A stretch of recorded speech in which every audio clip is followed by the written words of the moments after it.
Hello everyone, ngasidi ay among khajing nga mairen nga thongge. Ngasize vlogse khajing nga mairen nga thongge ine. Khajing sida leire. Aduga yenam khara tejpata moratekka mairen.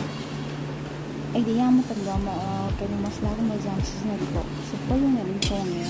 Ahudi so tehande so masala ko majam chada gani na bako. Ni moro asab ko majam chada gani na rin simple nga thonge.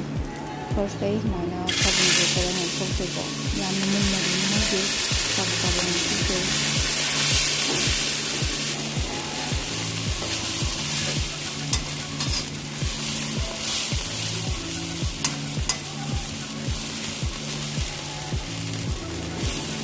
Sabi ng ito, wala ka tuloy sinain na sinaya rin kang ganyan, sinaya niya nila, dilaw ba ba yan, kasi isa ko yung nakang signitan na